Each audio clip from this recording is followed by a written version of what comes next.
কোনোদিন কখনো কোন সময় আপনার চেহারা নিয়ে, আপনার সৌন্দর্য নিয়ে, আপনার দেহের স্ট্রাকচার নিয়ে কখনো আফসোস করবেন না, কখনো হতাশাগ্রস্ত হবেন না।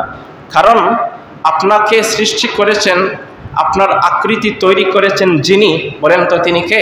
আল্লাহ তাআলা যে আকৃতি দিয়ে সৃষ্টি করেছেন, যে ডিজাইন দিয়ে তৈরি করেছেন, সেটার মধ্যে আপনি অসন্তুষ্ট থাকবেন, এই ভুলটা কখনো করা যাবে না। সবসময় আল্লাহর শুকরিয়া আদায় করতে হবে। তো এই হলো ইতিহাস। তারপরে ধারাবাহিক শোনেন।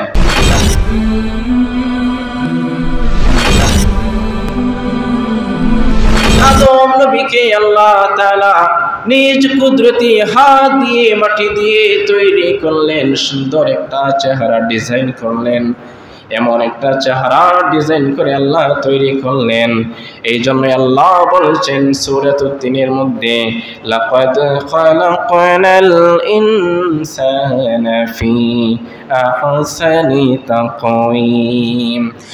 পৃথিবীর মানব মণ্ডলী শুনো শুনো, লাকাদ খালাকনাল ইনসান, অবশ্যই আমি আল্লাহ তাআলা মানব জাহানকে সৃষ্টি করেছি ফি আহসানি তাকওয়িম, সবচাইতে সুন্দর আকৃতি দিয়ে, সবচাইতে সুন্দর একটা ডিজাইন করে আমি আল্লাহ তাআলা মানব জাহানকে সৃষ্টি করেছি। সুবহানাল্লাহ। মানুষকে আল্লাহ তাআলা নিজ কুদরতি হাত দিয়ে আল্লাহ তাআলা মানুষের চেহারার ডিজাইনটা করেছেন।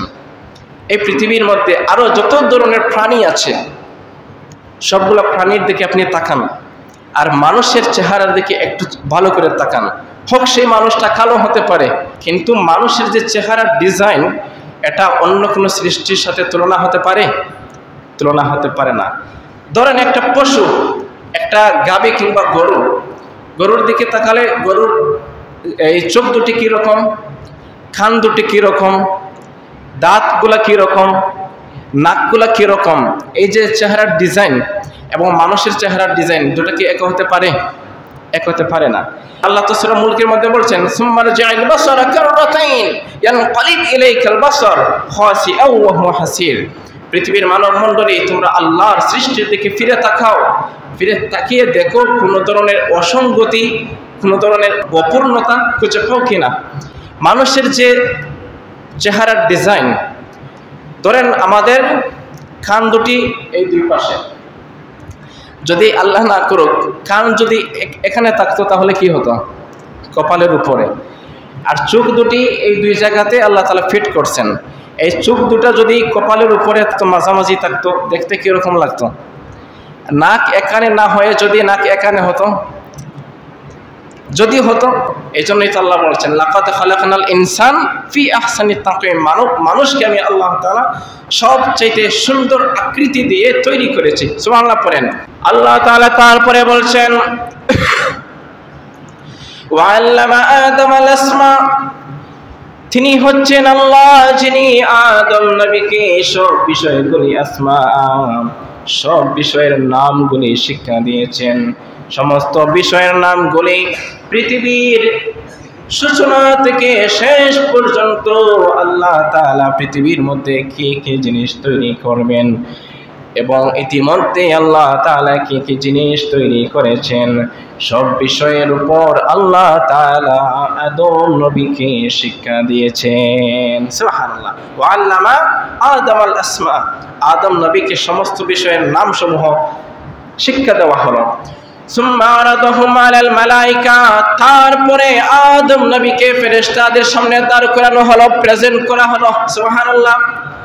আদম নবীকে তৈরি করার পরে, সৃষ্টি করার পরে ফেরেশতাদের সারিবদ্ধতা রয়েছে। ফেরেশতাদের সামনে আল্লাহ তাআলা সবার সামনে দাঁড় করালেন। আপনারা সবাই হচ্ছেন মুসল্লি, আমি হচ্ছি খতিব। আপনাদের সামনে যেভাবে আমি দাঁড়িয়েছি, সবাই আমাকে দেখার সহজ হচ্ছে, ঠিক কিনা? আপনারা সবাই যে আমাকে দেখতেছেন, ঠিক একইভাবে ফেরেশতাদের সামনে রিপ্রেজেন্ট করা হলো আদম নবীকে। সুবহানাল্লাহ।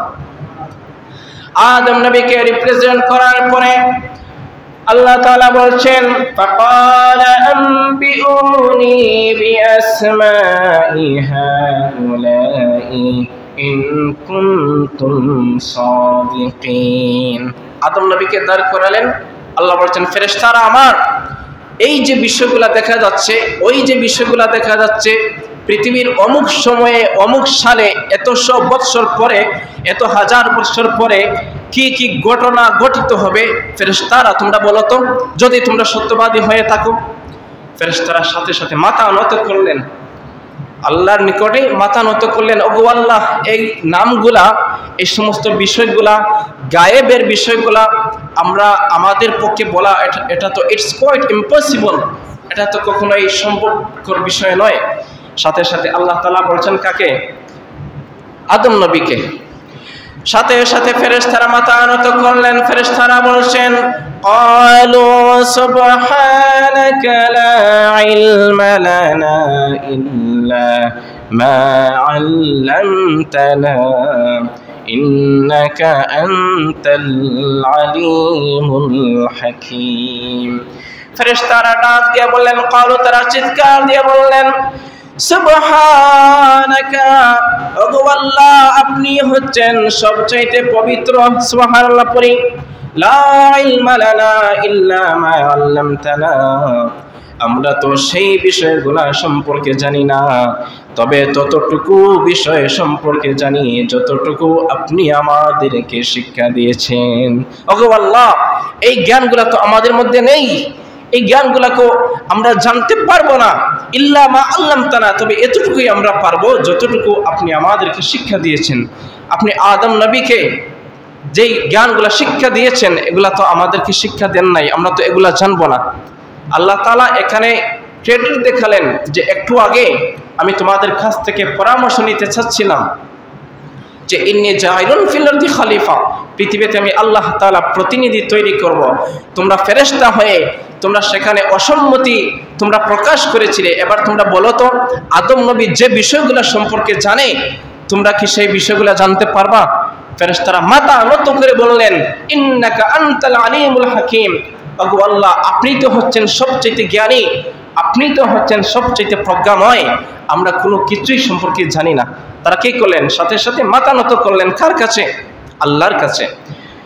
এবার আদম নবীকে আল্লাহ তাআলা উদ্দেশ্য করলেন, সবার সামনে দাঁড় করালেন, বললেন, ক্বাল, আল্লাহ বললেন, ইয়া আদামু আনবিহুম বিআসমাইহিম ফালাম্মা আনবাআহুম বিআসমাইহিম قال ألم أقل لكم إني أعلم। আল্লাহ তাআলা বলেন, হে আদম নবী, আপনি তাদের সামনে সবগুলা নাম বলতে থাকেন, আম্বিহুম বিআসমাইহিম, পৃথিবীর সূচনা থেকে নিয়ে শেষ পর্যন্ত আল্লাহ তাআলা আপনাকে যেই বিষয়গুলা শিক্ষা দিয়েছেন, যেই বিষয়গুলার জ্ঞান দান করেছেন, আপনি সমস্ত বিষয়গুলা বর্ণনা করেন। ফালাম্মা আনবাআহুম বিআসমাইহিম, সাথে সাথে আদম নবী সমস্ত বিষয়ে গড় গড় করে ধারাবাহিকভাবে বলতে লাগলেন। সুবহানাল্লাহ। অথচ ফেরেশতারা এই বিষয়গুলির ব্যাপারে জ্ঞান তাদের ছিল না। তারপরে আল্লাহ বলছেন, ক্বালা আলাম আকুল লাকুম ইন্নী আ'লামু গায়বাস সামাওয়াতি ওয়াল আরদ ওয়া আ'লামু মা তুবদুন ওয়া মা কুনতুম তাকতুমুন। আল্লাহ তাআলা ফেরেশতাদেরকে বললেন, আলাম আকুল লাকুম ইন্নী আ'লাম, আমি আল্লাহ তাআলা যে বিষয় সম্পর্কে অবগত আছি, যে বিষয় সম্পর্কে ভালো জানি, তোমরা সেই বিষয় সম্পর্কে কোনো কথা বলার ক্ষমতা রাখো না, কোনো বিষয় বলার শক্তি তোমাদের মধ্যে নেই।